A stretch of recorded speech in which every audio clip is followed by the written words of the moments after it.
자, 오늘 영상은 코딩에 대해서 전혀 모르시더라도 또는 코딩에 대해서 막연한 호기심 또는 코딩을 하고 계신 분들도 반드시 보셔야 하고, 이 내용을 토대로 코딩에 대한 흥미와 코딩에 대한 시각이 달라질 수 있습니다. 그리고 우리가 기존에 알던 어떤 그런 단순한 수익형 부업보다 가장 현실적이고 가장 리스크 낮은 부업이며 투자인 것을 말씀드리며, 어디에도 없을 내용이기에 끝까지 시청하시기를 강력하게 먼저 말씀드리면서 영상 시작해 보겠습니다. 저관여 앱이라는 것은 제가 이전부터 계속 말씀드려왔던 것이죠. 개발 비용을 극최소화하고 또 마케팅이 필요 없는 분야에서 앱을 개발하는 것이라고 말씀을 드려오고 있는데요. 저관여 앱이 뭐냐고 물어보시는 분들이 계실 것 같아서 빠르게 설명드리고 본론으로 가도록 하겠습니다. 오늘 영상 반드시 끝까지 시청하시길 바라겠습니다.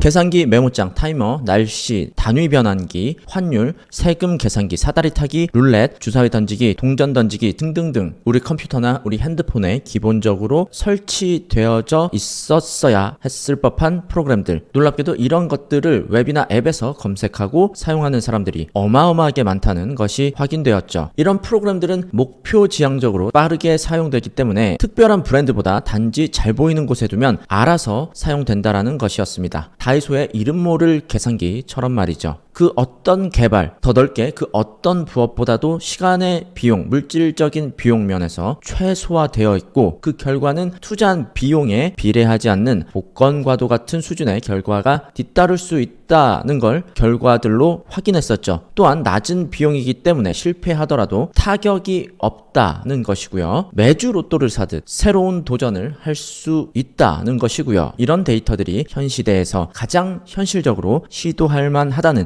충분한 명분이라는 결론이 나왔죠. 대부님, 그게 아니라 이 명분이 있다 아닙니까? 명분이. 갑자기 연기해서 죄송하고요. 너무 당연하잖아요, 여러분들. 무료 게임으로 충분히 게임을 할 수 있는데 굳이 비용을 만들어서 코인을 소모해야 할 이유가 있을까요? 당연히 없겠죠. 대단히 가성비가 훌륭한 시도라는 것이죠. 시도 자체가 훌륭하다는 것입니다. 자, 이 명분에 대한 영상들은 제가 이전에 많이 해왔어요. 제 채널에서 재생 목록 중에 저관여 앱이 있거든요. 그 영상들 보시면 이런 명분들 충분히 확인하실 수 있습니다.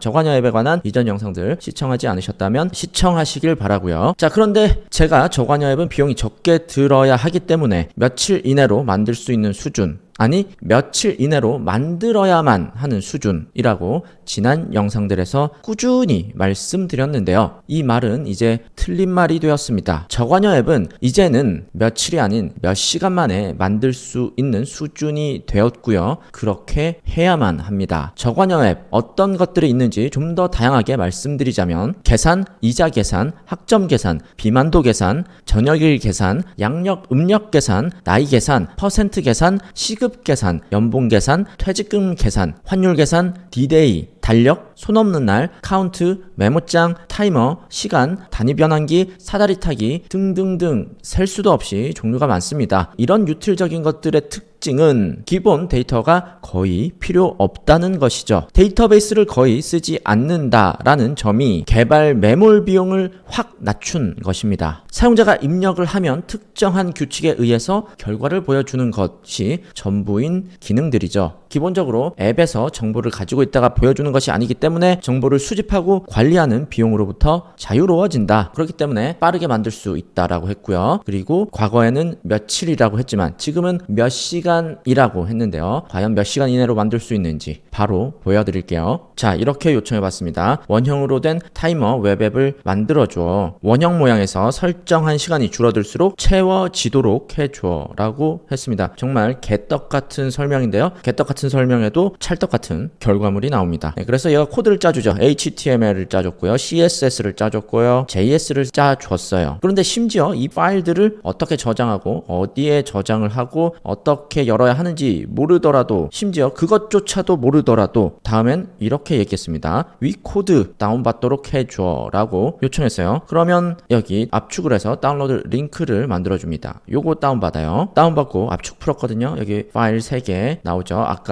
얘기했었던 그 파일들이에요. 그러면 index.html 요걸 더블 클릭해서 열어봅니다. 자, 자, 열어보면 이런 타이머가 나왔어요. 지금 동그란 링이 채워지고 있죠. 그리고 타이머는 지금 1분으로 고정되어져 있었거든요. 네, 열자마자 타이머가 줄어듭니다. 네, 이런 식으로 원이 채워지고 남은 시간이 0이 되면 꽉 채워지게 되는 것이죠. 그래서 여기에 이제 원하는 기능들을 더 추가해 주면 되는 거예요. 지금은 1분이 기본이지만 시간을 설정하게 해줘. 또 색상 사이즈, 그리고 타이머 완료 후의 알람, 또 다른 기능, 또 새로운 기능, 보여지는 것들, 그 어떤 것들이라도 이렇게 모두 대화형으로 하나씩 요청하면서 완성하고 고도화하고 원하던 결과물에 근접해 갈 수 있는 것이고요. 여기에 디테일을 추가해서 더 원하는 것을 하고자 한다면 코드를 직접 수정할 수도 있겠죠. 그렇게 나온 결과물을 서버에 올리고 도메인만 연결하면 바로 워킹되는 서비스 하나가 런칭되는 것이죠. 그리고 코르도바나 일렉트론을 사용해서 앱으로 퍼블리싱하면 멀티 플랫폼 서비스가 되는 것이죠. 과거에는 며칠이 소요되었던 저관여 앱을 몇 시간이면 완성한다는 말이 확인이 되셨을 것입니다. 자, 그럼 이제 며칠이라면 뭘 만들 수 있나? 당연히 더 수준 높은 것을 만들 수 있겠죠. DB 사용을 피해서 비용을 낮춘 것이 저관여 앱이라고 말씀드렸습니다. 그렇다면 이번엔 DB를 사용해서 DB를 붙여서 만들 수 있는 단순한 앱들은 또 어떤 것들이 대략적으로 있을까 확인해보자면, 예를 들어 해몽이나 퀴즈, 시험 등 문제, 끝말 잇기, 또 사전, 뭐 이런 것들이 있겠죠. 기본적으로 데이터가 존재하고 그것을 활용해서 앱이 구성되죠. 예를 들어 운전면허 필기시험 앱을 만든다고 했을 때 기본적으로 문제 데이터를 많이 가지고 있어야겠죠. 이 문제 데이터를 데이터베이스에 잘 보관할 수 있게끔 잘 쪼개 넣고 잘 꺼내 쓸 수 있게끔 해야 합니다. 사실상 문제 푸는 인터페이스만 만들어 놓으면 여기에 운전면허 데이터를 넣어두면 운전면허 필기시험 앱이 되고요. 토익을 넣어두면 토익 앱이 되고요. 그 외 기타 등등 자격증 셀 수 없이도 많죠. 국내에 존재하는 자격증 데이터들을 넣어두면 그 자격증에 맞는 앱이 나오게 되는 것이죠. 결국에는 인터페이스가 문제가 아니라 데이터베이스의 문제라는 것입니다. 이전에 얘기했던 저관여 앱, DB를 사용하지 않는 앱들과 비교해서 시간과 물질적 비용이 꽤 많이 발생하게 되는 것이죠. DB를 사용하기 때문에요. 일단 데이터 수집에도 긴 시간이 필요하고요. 데이터가 많아질수록 성능 이슈도 발생되고요. 보여진 데이터를 앱에 보여지기 위해 요청하고 제이슨으로 받아야 하고, 이런 과정이 앱을 비대하게 만드는 부분이고 그렇다고 해서 피할 수도 없는 부분인 것이죠. 그렇기에 데이터베이스를 다루는 건 저관여 앱의 영역이 아니었어요. 그런데 말이죠. 이런 DB에 넣고 관리하고 정보를 가져오고 이런 것들을 GPT가 대역으로 대신해 줄 수 있습니다. 데이터가 중요하다고 말씀드렸죠. 예를 잠시 보여드릴게요. 자, 이렇게 요청을 해봤습니다. 상식 퀴즈 웹앱을 만들려고 합니다. 제이슨으로 퀴즈 데이터를 주세요. 그리고 이 아래 제이슨의 구조를 설명해 줬습니다. 퀴즈는 퀴즈의 질문이고요. 셀렉션은 선택지 4개고요. 그리고 answer는 정답. 이런 식으로 제이슨을 만들어서 달라는 의미로 아주 간략하죠. 요 문장으로 요청을 했어요. 그랬더니 GPT가 제이슨으로 답을 주죠.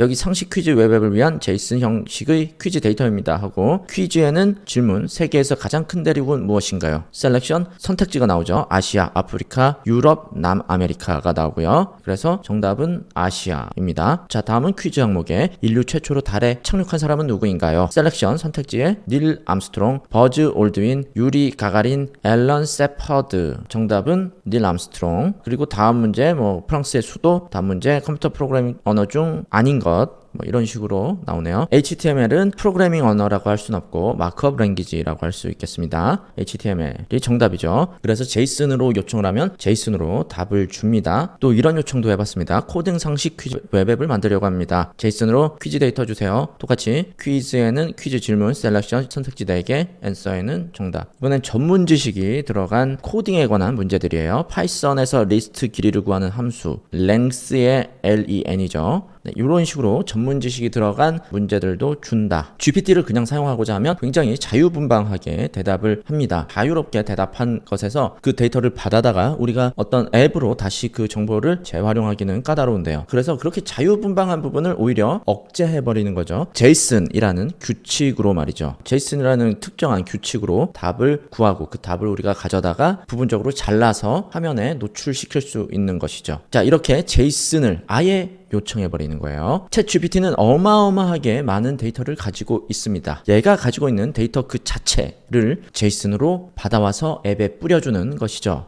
조금 전에 보여드렸던 것은 챗GPT 웹사이트, 챗GPT 인터페이스 상에서 제이슨을 요청했고요. 이런 요청을 API에서 요청을 하게 됩니다. API의 결과는 기본적으로 제이슨으로 받아지는데요. 그 API의 제이슨 안에는 GPT의 대답 일반적인 문장으로 들어가 있었죠. 그런데 그 일반적인 문장의 자유도를 억제시키고 그 부분을 제이슨으로 나오게 요청을 하는 것입니다. 그래서 그 방법으로 요청을 하게 되면 제이슨 안에 제이슨이 들어가 있는 형태가 되는 것이죠. 제이슨 안에 제이슨이 들어있는 것이고 제이슨 안에 들어있는 제이슨을 가져다가 파싱을 해서 사용하게 되는 것이죠. 자, 이 제이슨 안에 제이슨이 뭔지 이해가 안 되신다면, 제이슨이 이해가 안 되신다면, 그리고 API가 이해가 안 되신다면 당연히 설명이 필요한 부분입니다. 그런데 오늘은 전체적인 큰 맥락에 대해서 말씀드렸기 때문에 디테일하게 얘기하지 않는 것이고요. 이 부분들, 오늘 이해되지 않는 어떤 용어에 대한 부분들은 다음 시간에 계속해서 이어서 말씀드릴 것입니다. 다음 시간에 제이슨에 관한 이해와 제이슨으로 답을 받아서 그것을 화면에 보여주는 앱까지 만들어 보는 것을 보여드릴 수 있도록 하겠습니다. 그리고 또 오늘 말씀드렸던 이런 과정들을 더 구체적이고 더 명확하게 배우고 싶으신 분들, 또 코딩으로 수익을 만들고자 하시는 분들은 제 강의 ttj.kr로 접속하시면 코딩으로 수익을 내는 17개의 방법, 코딩 수익 파이프 17단계 강의 추천드립니다. 3년간의 수강 기간으로 현재 사이트에 나와 있는 본강 커리큘럼 이외에도 심화 과정으로 매주 2회씩 걸쳐 계속해서 강의를 업데이트 해드리고 있습니다. 심화 강의 보시면 결국에는 수익이 나실 수밖에 없을 구조로 만들어 드리고요. 유튜브 이외에도 더 자세한 내용들 더 깊게 배워보고 싶으시다면 강의 수강 신청해 보시길 바라겠습니다. 자, 그럼 다음 시간에 계속해서 개발 지식이 없더라도 빠르게 고퀄리티의 수익형 앱을 만드는 내용으로 계속 찾아뵙도록 하겠습니다. 앞으로도 많은 관심 부탁드리고요. 시청해 주셔서 감사합니다.